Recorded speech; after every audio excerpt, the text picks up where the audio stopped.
Welcome, people. Greetings and respect. Back to back here again, George. And today I've got a special guest to introduce to you. We're going on a longer interview form this time, as you guys have requested. So, Cash, please introduce yourself, sir. My name's Kashif.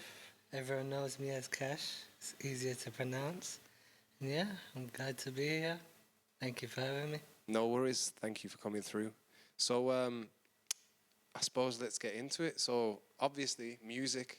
I'm looking forward to back next week. The event is going to be on the 9th. So that's Wednesday, the 9th of July.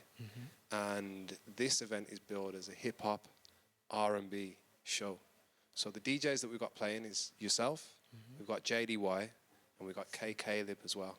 Sick. So we've got 3 different flavors. And I'm just really excited for this event because hip-hop R&B, that's my stilo. Yeah? So talk to me about music. What got you into music in the first place, I suppose? Good question. So initially, I started off chasing art. Art, okay. Yeah, because that's something I was naturally good at when I was young. I even did my art GCSE quite early. Okay. And then I had a health condition, and for that I had to have treatment. And during that time, I think as well as God and family, music really held me down. Like it really was something to lean on. That's beautiful. And because of that is why I shifted from art to music. Okay, cool. So when you were doing art, what was there any particular speciality that you liked, or was it just all forms of creative pursuits, I suppose? I would say more so portraiture Okay. with pencil specifically, but I did delve into everything, sorry. But I think portraiture was my what's the word? The bread and butter, basically. Yeah. That was There we go. That was yeah. Okay, wicked. So you mentioned this understanding of music through your experience, and that sounds wonderful, almost cathartic as well. The fact that you've managed to connect with music on such a personal level, spiritual level, and a healing level. Yeah. So what do you think you bring to music as Cash? I think the feelings that music has given me, the frequency of healing, and even like the outreach work that musicians have done throughout my journey, it's been really powerful. So because of that, I want to be able to do the same in my music, and then also with the work I do through music. Perfect. So it's about supplying that community that supplied you with the tools and energy that you needed to thrive, I suppose. And heal.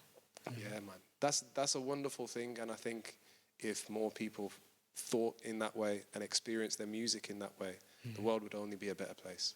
Yeah.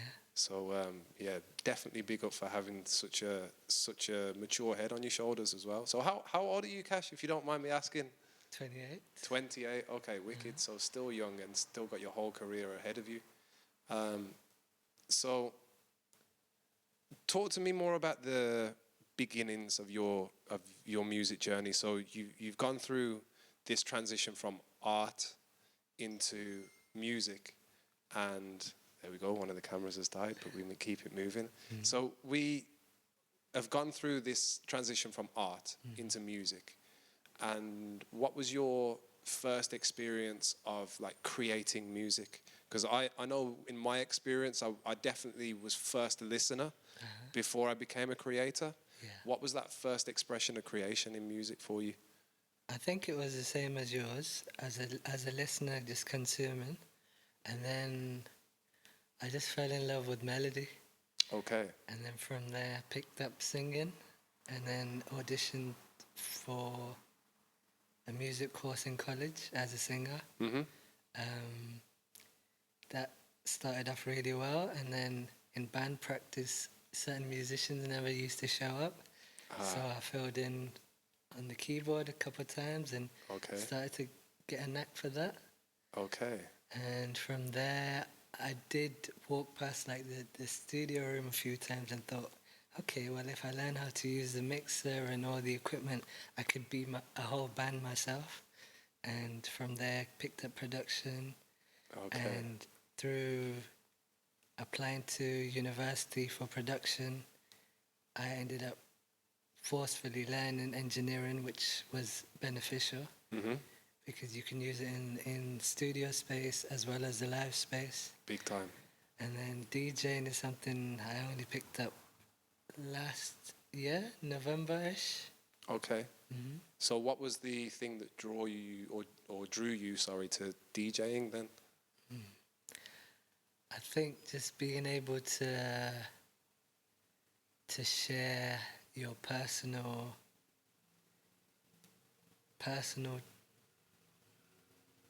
the things that personally drive you to listen to music, your personal choices or things that make you feel something, being able to share that with others. Okay. Amazing. So this happened November last year, so we're not even a year into that DJ learning curve. Now, obviously, I've known you for a little bit longer than just today, and so I have in my head I have a catalogue of the music that I've heard that's come from your source, basically, whether it's been the music that you make yourself, or whether it's been something that you've made with other people, or whether it's been something that you have just played because it's something that resonated with you. So tell the people about your style and your, I suppose, energy when it comes to the songs that you either produce or make. I would say it's predominantly R&B with bits of hip hop and Afro beats, a bit of dancehall here and there. You might hear 1-2 reggaeton tunes, but predominantly R&B, and so that's where my soul lives, as to speak. Okay, wicked. So are there any notorious people in those walks of life in the R&B soul that that stand out to you? Are there any artists or producers in that space that really stand out to you that you think, yeah, Yeah, that's my there's. jam? I really like Brandy. Okay, yeah, she's wicked. She's got a knack for melody and harmonies. And then on the production side, I would say first thing that's coming to mind is Timbaland. Okay, Timbaland is, yeah. There was a whole era of my life where I couldn't go anywhere without listening to a Timbaland track at some point because that guy he made some hits, man. Yeah. And I'm sure he's still making them. I haven't been as tuned into his music as of late, to be fair, but wicked, man. Okay, so you've mentioned Brandy, you've mentioned Timbaland. Let me circle round to your production because from teaching production and having a deep understanding of production myself, when I hear a record, sometimes I can be quite critical of records. Okay. And I remember listening to the first thing that I'd ever heard from you and thought, wow, this sounds really clean. What was And do you know what? I actually can't remember the song. I know it was a feature that you'd done with Gambini. And I can't remember the actual title of the track. I just remember it sounding so clean that I thought, wow, this is sounding really good. And then everything that I've heard subsequently from that has had exactly the same finish on it. It's been really finished. And I think you have a really experienced ear for production and for making the sound right, balancing it in the way that it's supposed to be balanced. I know that's an opinion thing, but I rate you very highly for that. So obviously you've been producing for a long time. What are some of the things that you think of in your perspective when it comes to production? What are the things that stand out to you when you either start making a record or mixing a record? When I start making, I do believe melody is king, because having something that the crowd can hum or repeat or just remember, or randomly when they're washing up or something, just humming a melody. Uh-huh. Yeah. It's those kind of things that stick with you rather than drums and grooves. It's melody. And even when it comes to lyrics, it's melody over lyrics, because you can get the lyrics right, but if the melody over it is not right, then it won't have as much of an impact. Yeah. And then in terms of mixing, I do agree with what you're saying in terms of the clarity that I have in my production. And that's probably just years of just consuming music and just knowing what feels right. Because you can go into years of studying and picking up books and learning rules. Rules change over time. Yeah. But it's like knowing what feels right is what will drive the song, the record, and make it something beautiful. Yeah, that's amazing. And I think there's two things there that you said. The second thing is that, well, I suppose it was the first thing you mentioned, but is the feeling, is the overriding, even when you're talking about melody.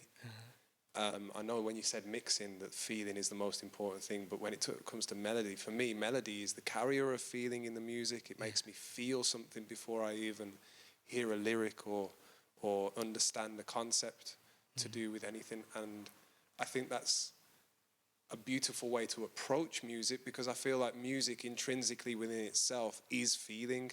Because from my own experience of music, when I used to listen as a young child, I remember crying at songs, and I remember laughing at songs. I remember jumping around at songs. I remember being really pensive about songs. And depending on what song or what feeling was coming on, it really, really had a massive impact on my demeanor. And I think this is the essence of what music truly is. And to be able to put your finger on that and say, well, rules change over time. That was the second thing that you said that I thought, that's wicked. The fact that rules do change, standards do change as things develop, and as the world becomes more accustomed to hearing things in a certain way, these things really become,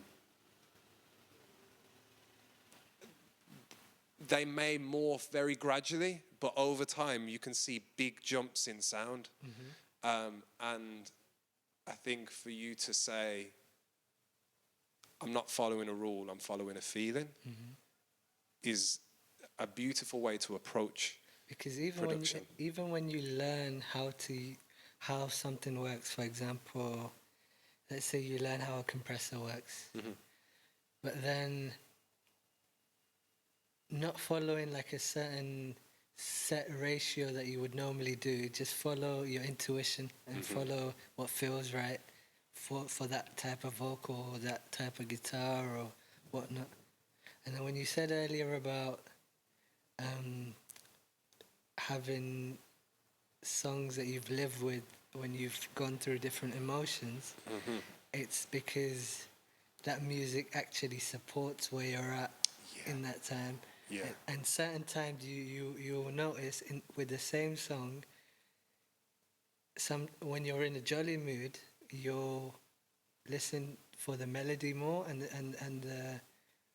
the groove. Whereas when you're in a lower mood, when you're sad, you will listen to the words deeper. And it means that the same song can be interpreted in so many different ways from the same mind over and over and over and over again. And that's probably why we always reach for our favorite songs, because every time we listen, it's slightly different. We're listening from a different perspective, even though the work of music is exactly the same as what it was before. Because we've changed in our aura, in our experience of life and our perspective of everything that's going on. The music suddenly changes, because it's not what you're actually listening to, it's more so how are you listening to it as well. And and that that really comes through in all of the music that I've heard from you, because you have a really great grasp on all of it. The way that you focus on melody is great, but it's also always supported by those extra elements as well, meaning that you can listen to your work on lots of different levels, and I think that needs to be applauded and have some respect, man. So Thank you. so well done for all of that work. Okay, so coming back to back then, so we've got this event on the 9th of July. So what are we expecting to hear from you on the 9th of July? Have you got any artists that you're expecting to play? I know you said R&B mainly, with echoes of hip hop and dancehall and Afro kind of stuff in there. Yeah. So I'm assuming that's the music. But are there any artists that you really champion at the minute?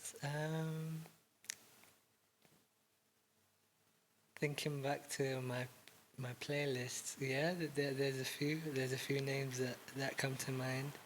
You'll hear some Chris Brown, you'll hear some 50 Cent, you'll hear some Angel, you'll hear some, what else? Maybe even some old school Brandy. You'll hear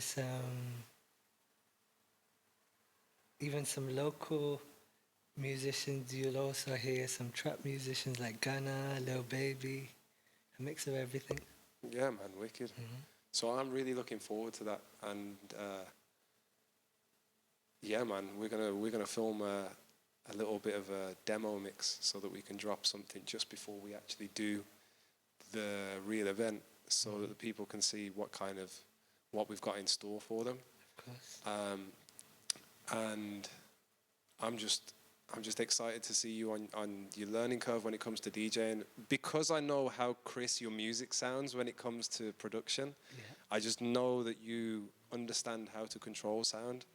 And I think from just having that perspective in the first place, even if you had no DJ skills, your selection and the way that you'd merge that sound, even if you didn't have the understanding of how to transition from one song to another, which I know you do, then that would be an experience within itself, because your selection is so, it's just a great palette.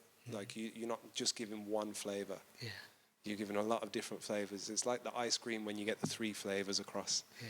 You can choose whichever you want, however you feel at any time of the day. So, and also on an interpersonal level, being able to read people and read the crowd and how they react to certain things and work your way around that's important as well. Very important. And this is the thing that when I first started DJing professionally, I kind of didn't realize that was the thing that we needed to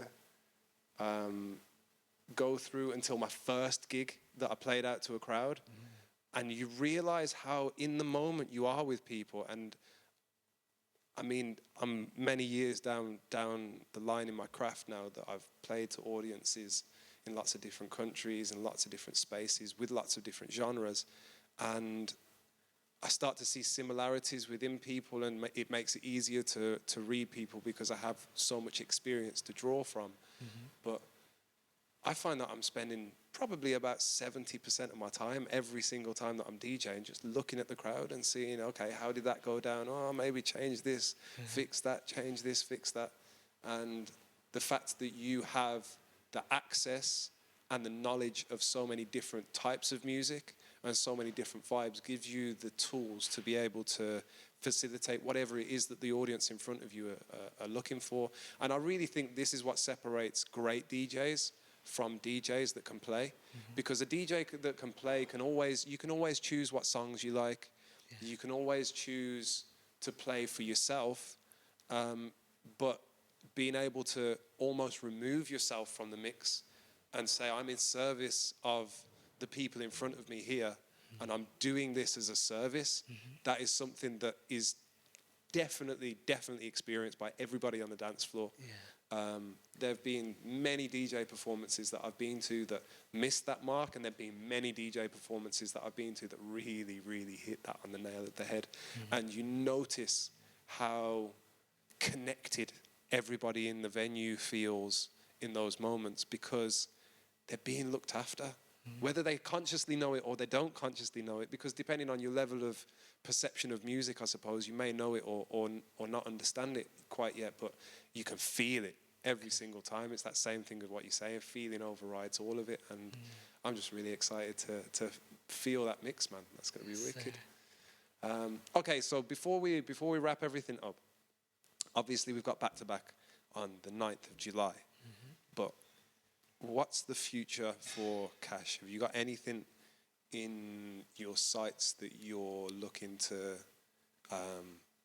go through with, or is there anything that your dreams, aspirations within this music space that you feel you want to come into fruition? Talk to me about your vision for the future in music. So in the near future, I do want to gig a bit more in the DJing space. Just get some experience over there.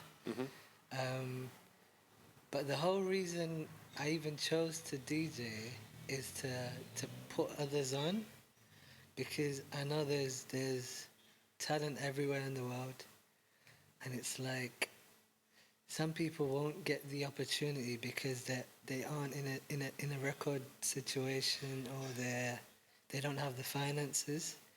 But if you can build a platform or a brand to where it's respected in the music space, you can give those people a voice.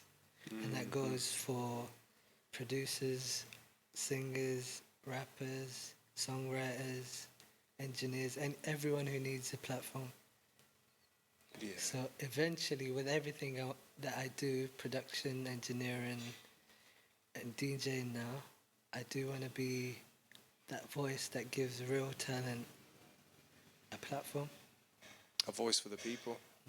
That's it. And I really resonate with that message and ambition, because that's the whole reason why we started Back to Back in the first place, because being able to have this space where, big up Sophie's as well, I know I don't say this enough, the fact that these guys let us into this wonderful venue and have given us the platform of using Sophie's as a thing is something that I'm so grateful for every day. And that allows people with smaller voices to have that bigger voice, and this is the only reason that I want to grow Back to Back, because it's for that community. And the fact that we've got like-minded individuals coming on saying, no, do you know what, I want to come through this and make myself to a point where I can help other people up as well. And that community of improvement and that community of striving for greatness, but not greatness of an individual, greatness of community. I think that's a wonderful goal, so I salute you for that. And when you give more, you get more. Yeah. I don't think I could say anything more than that. If you give more, you get more, definitely. So on that note, Cash, I'm really excited to hear your mix. Thank you for chatting with me today. Thank you. And all the best for everything in your future. I wish you absolutely every positivity and every success that you deserve. Likewise. Bless up.